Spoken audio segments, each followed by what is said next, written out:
Hello, Bacho. Let's read the question. The question over here says, note the relationship between the first two words and suggest a suitable word for the fourth place.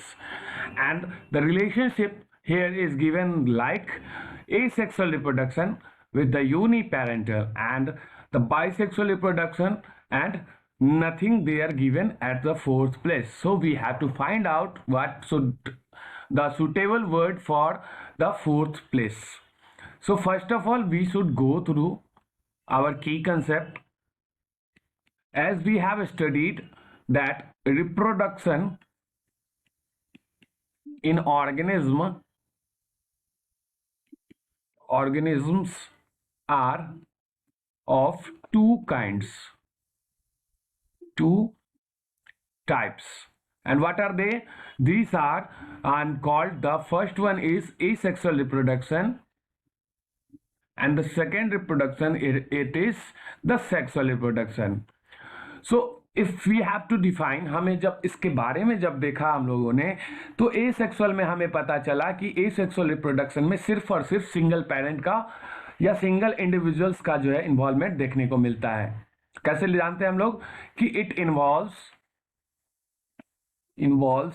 Only अ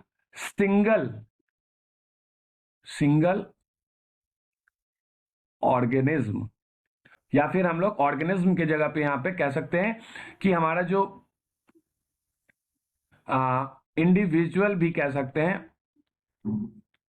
और इसी कारण से, यही कारण है, इसे क्या नाम दिया गया है हमारा, ये हमारा यूनिपेरेंटल भी कहा जाता है. जो पेरेंट की संख्या जो है वो क्या होगी, सिंगल होगी. वहीं अगर बात करते हैं हम लोग सेक्सुअल रिप्रोडक्शन में तो यहाँ पे हमारा इट इन्वॉल्व्स, इसके बारे में हम लोगों ने पढ़ा है कि involves the fusion of gametes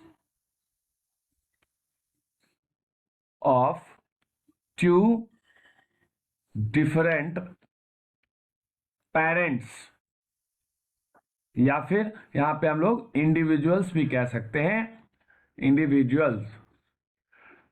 तो यहां पे जो गैमेट होगा वो किसका होगा, दो पेरेंट से आते हुए दिख रहे हैं और उनके बीच में जो उनके गैमेट्स के बीच में फ्यूजन देखने को मिलता है, इसीलिए इसे सेक्सुअल रिप्रोडक्शन कहते हैं. और जैसे ही हमारा पेरेंट या इंडिविजुअल का संख्या यहाँ पे दो हो जाता है, वन से ज्यादा हो जाता है, तो हम लोग इसे बाय पेरेंटल भी कह सकते हैं, क्योंकि यहाँ पे दो पेरेंट्स का इन्वॉल्वमेंट जो है इंक्लूडेड है, मस्ट है.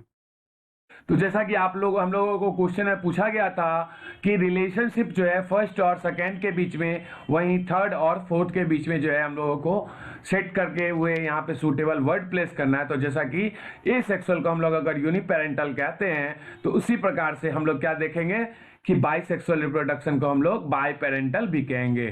तो हमारा करेक्ट आंसर यहाँ पे क्या हो जाता है, बाय पेरेंटल. और हम लोगों ने की कंसेप्ट के थ्रू इसको अच्छी तरीके से समझ लिया है, डिस्कस कर लिया. I hope you have understand it well. Thank you so much and all the best.